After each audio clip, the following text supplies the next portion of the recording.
안녕하세요, 주가박입니다. 자, 오늘은 전기차의 핵심 부품인 배터리에 대해서 알아볼까 하는데요. 전기차 배터리는 4가지 핵심 섹터로 분류해서 그 관련 종목들하고 함께 살펴보도록 하겠습니다. 우선 요즘 핫한 섹터에 관련한 기사 내용을 보시면 신용융자가 12조 6천억으로 사상 최대를 기록했고요. 이 신용융자들은 다 주도주에 몰렸다라고 보시면 되는데요. 자세한 내용을 보시면 여기 4월부터 지난 3일까지 이 신용융자 잔고가 가장 많이 증가한 종목들은 최근 국내 증시의 주도주들이었다라고 되어 있고요. 신용융자 잔고가 가장 많은 상위 50개 종목 중에서요, 제약바이오가 12곳을 차지하고 있고요. 그 다음에 언택트 비대면 관련주가 4곳, 그 다음에 2차전지 관련주가 8곳으로 전체 50개 종목 중에 절반가량을 차지하고 있다라고 되어 있습니다. 그래서 오늘은 이 2차전지 관련주에 대해서 좀 알아볼 건데요.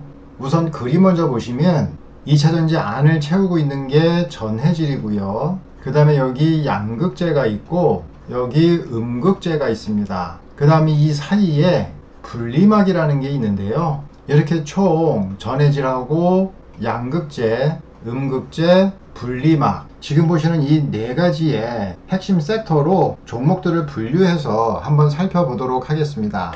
자, 우선 전기차 배터리 완성업체가 3종목이 있습니다. 대표적으로 LG화학이 있고요. 그 다음이 삼성, SDI가 있고요. 세 번째가 SK이노베이션이 있습니다. 이 3종목 같은 경우에는 선행지표가 테슬라이니만큼 테슬라의 주가가 무너지지 않는 한 들고 가는 전략으로 가지고 가셔도 되고요. 그리고 지금 보시는 차트는 LG화학인데요.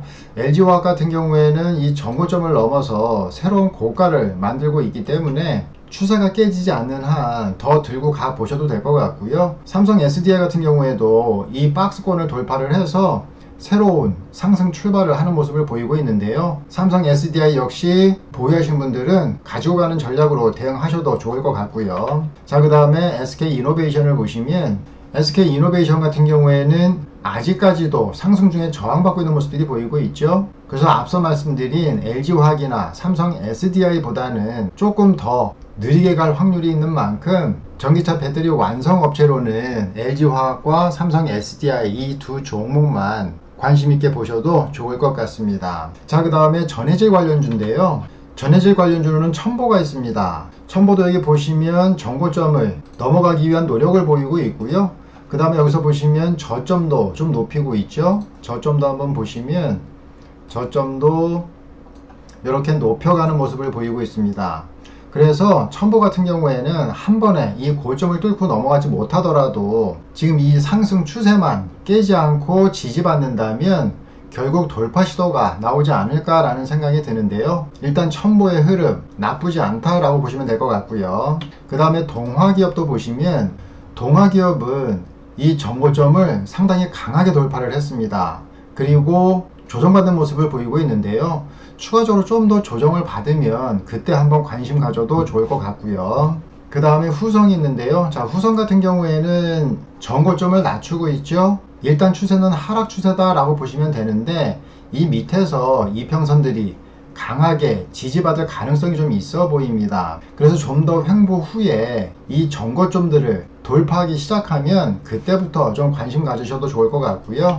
자, 그 다음에 시노펙스도 한번 보시면 시노펙스도 아직 고점을 못 넘어서고 있죠. 시노펙스도 마찬가지 이평선들의 지지를 받고 있지만 뚫어야 할 고점을 못 뚫고 있기 때문에 동종목도 마찬가지 이 고점을 뚫은 후에 관심 가져도 좋을 것 같고요. 그 다음에 EM플러스가 있습니다.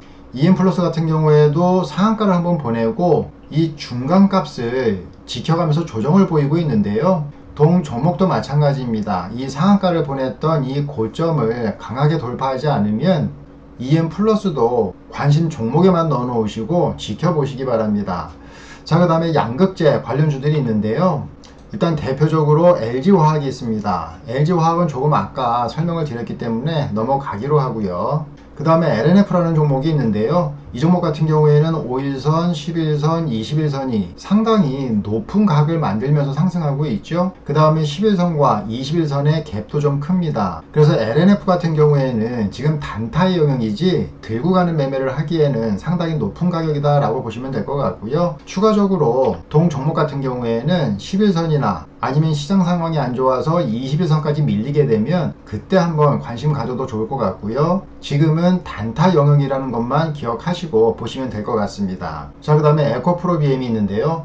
동 종목도 보시면 정고점을 넘어갔죠. 자, 그리고 나서 쉬는 모습을 보이고 있습니다. 그래서 에코프로비엠 관심 있게 좀 보시고요. 그 다음에 포스코 케미칼이 있는데요. 포스코 케미칼 같은 경우에도 지금 보시면 견조하게 이 21선은 살려놓고 5일선과 11선이 교차를 하면서 조정을 보이는 모습을 보이고 있죠. 그래서 추후적으로 이 21선은 계속 상승을 하고 주가는 어느 정도 횡보를 하다가 21선의 지지를 확실하게 받으면 그때 돌파 시도가 나오지 않을까라는 생각이 드는데요. 포스코 케미칼 같은 경우는 이번 주 중 아니면 다음 주 중에 정고점을 넘어설지 아니면 추가적으로 조정을 주고 갈지 결정이 날 것 같으니까 포스코 케미칼도 관심 있게 한번 지켜보시고요. 그 다음에 코스모 신소재입니다. 코스모 신소재 같은 경우에는 아직 고점까지 가지는 못했는데요. 누누이 말씀을 드리지만 고점을 돌파하지 못하면 실망 매물이 나와서 이 저점을 깨고 내려갈 수도 있고요. 그렇지 않으면 이 저점까지 조정을 보였다가 다시 반등이 나오는 박스권으로 진행될 가능성이 좀 있습니다. 하지만 수급 상황을 보시면 금융 투자에서 쉬지 않고 매집하는 모습들이 보이고 있죠. 그래서 코스모 신소재 같은 경우에는 아직 박스권을 돌파하지는 못했지만 금융 투자에서 계속 매집을 하고 있기 때문에 좀 관심 있게 지켜보셔라 라고 해서 말씀을 드린 거고요. 자, 그 다음에 음극재 관련주입니다. 음극재 관련주로는 대주전자 재료가 있는데요. 대주전자 재료도 마찬가지 정고점 돌파 직전에 있죠. 그리고 이평선들의 이욕도 그리 크지는 않습니다. 그래서 대주전자 재료 같은 경우에도 추후적으로 이 이평선들이 좀 더 상승하게 되면 그 지지력으로 이 정고점을 돌파하지 않을까라는 생각이 드는데요. 대주전자 재료도 마찬가지 이번 주 아니면 다음 주 중으로 방향이 결정되지 않을까라는 생각이 듭니다. 그래서 대주전자 재료 관심 있게 좀 보시고요. 자, 그 다음에 음극집전체 동박 관련주인데요. 그 관련주로는 SKC가 있습니다. 지금 SKC도 보시면 지금 정고점을 넘어서고 있죠. 그래서 SKC 좀 관심 있게 보시고요. 다만 이 종목은 시총이 2조 4천억입니다. 상당히 큰 종목이기 때문에 여러분이 기대하는 상한가는 좀 힘들 것 같고요. 급등이 나온다면 5% 내외로 크지 않은 양봉들을 만들면서 상승하지 않을까라는 생각이 들고요. 자, 그 다음에 일진 머티리얼즈가 있는데요. 일진 머티리얼즈도 한번 보시면 지금 이 고점을 돌파 시도를 하고 있죠. 그런데 좀 관심 있게 보셔야 되는 이유 중에 하나는 뭐냐면 지금 이 상승이 이 먼 곳에서 꾸준히 상승해서 온 고점이 아니고 상승 중에 조정을 받으면서 상승을 했다라는 겁니다. 그래서 에너지가 충분히 있는 종목이다 라고 보시면 되고요. 그리고 여기 보시면 이평선이 바로 밑에서 받쳐주고 있죠. 그래서 동 종목도 빠르면 이번 주 중 늦으면 다음 주 중으로 이 정고점 돌파 시도가 나오지 않을까 라는 생각이 들고요. 누누이 말씀을 드리지만 이 정고점 돌파 시도에 실패를 하게 되면 그 다음부터는 실망 매물이 나옵니다. 실망 매물이 나오면 이러한 저점 깨고 내려가는 것도 순식간에 깨고 내려갈 수 있어요. 그래서 이런 고점 돌파는 확실히 돌파 후에 지지받고 다시 반등 나오는 모습들이 정석 패턴이라고 보시면 되고요. 절대로 이렇게 상승하는 종목 따라붙지 마시고 상승 중에 반드시 모든 흐름은 조정을 주고 가게 되어 있습니다. 이 조정 패턴 이용하셔서 접근하시기 바라고요. 그 이외에 두산솔루스나 고려아연도 있는데요. 이 종목들도 차트 흐름이 썩 좋지 않아서 넘어가도록 하겠습니다. 자, 그 다음에 마지막으로 분리막 관련주인데요. 분리막 관련주로는 대표적으로 SK이노베이션이 있습니다. 이것도 조금 아까 말씀을 드렸기 때문에 구체적인 설명은 빼기로 하고요. SK이노베이션은 추가적으로 상승하기 위해서는 좀 더 에너지를 모아서 가야 되지 않을까 라는 생각이 들고요. 그 다음에 분리막 관련해서 UST라는 종목도 있는데요. 자, 이 종목도 보시면은 이미 단기적으로 추세가 많이 무너졌죠. 뭐 이런 종목들이 갑자기 상한가를 띄워서 넘어가는 경우도 있는데요. 그건 어디까지나 투자자들의 바람일 뿐이고요. 현재 보이는 차트로 봤을 때는 매매에서 큰 실익은 없어 보입니다. 그래서 UST 같은 경우에도 일단 관심 종목에만 넣어놓고 매매는 보류하시기 바랍니다. 아무튼 2차전지 관련주는 제가 소개해드린 종목 이외에도 또 엄청나게 많습니다. 꾸준히 신규 종목들을 찾으셔서 수익 내시기 바라고요. 오늘 제가 준비한 건 여기까지입니다. 이 영상 도움이 되셨으면 구독과 좋아요 부탁드리겠습니다.